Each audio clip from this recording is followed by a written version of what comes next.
Do you know that there is already a YouTube editor like this where your photo will turn into a talking video? Then you can upload it immediately as content on YouTube Shorts or as a long form video on YouTube. Check it out! I will show you step by step how to turn your photos into videos. Paano ba gumawa ng katulad niyan?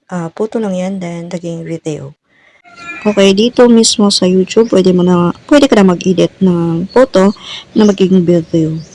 So, first, go to YouTube channel or yung YouTube account mo. Then here, press plus sign. Then yung Gemini or yung star sign sa upper right side. Pindutin mo yan. Then dito, either dito sa dalawa, yung create video or yung photo to video. Kahit saan dyan yung pindutin mo, okay lang. Or pipili muna tayo ng photo sa gallery natin. Kailang may naka-ready na. So, press lang natin tong plus sign. Dito kailangan mo ng mayroon kang naka-ready na photo. Then choose your photo. Ano ba ito? Then, describe your idea there. Sulat mo dito kung ano yung gusto mong sasabihin or gagawin ng iyong video.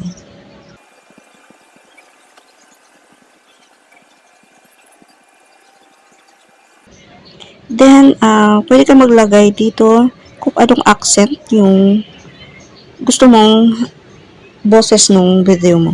Kasi sa experience ko, gumagawa siya ng sarili niyang boses. Merong Indian, Chinese. So, gusto ko is American. Pwede din Tagalog kung ano yung gustong accent. So, ilagay ko dito in American accent.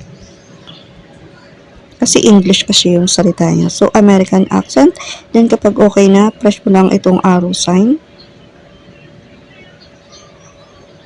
Then, wait lang natin.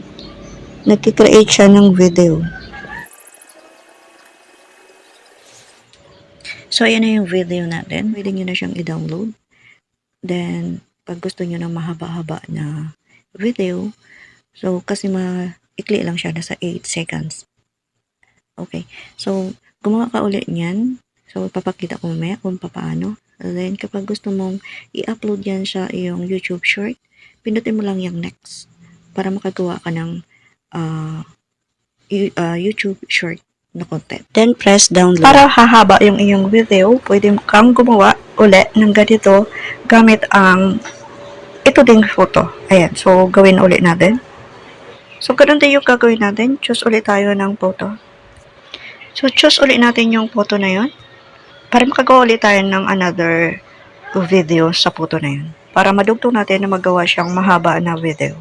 So, lagay na lang ulit tayo dito nung gusto nating gagawin ng maging video natin. Then, lagay nyo ulit kung anong accent ang gusto nyo. Ayan. Then, kapag okay na, press mo na lang yung arrow sign ulit para gagawa ulit siya ng video. Then, wait lang natin.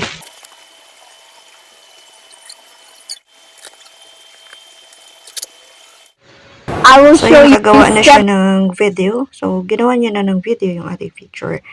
Then, ngayon, ulitin ko kung gusto mong i-post sa YouTube short, pindutin mo lang yung next. Then, dahil gagawa tayo ng long form video, so, gagawin natin is download.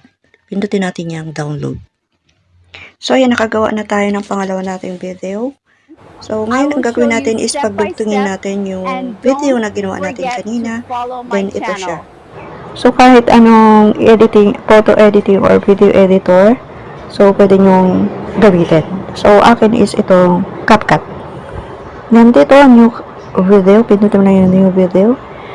Then, yung una natin ginawang video, pindutin lang natin. Then, add lang. Ayan na yun. Then, hanapin mo dito yung aspect ratio. Ang pipiliin mong size dito ay 9:16 kapag ang video mo ay ipopost mo sa TikTok, FB Reels, or YouTube Short.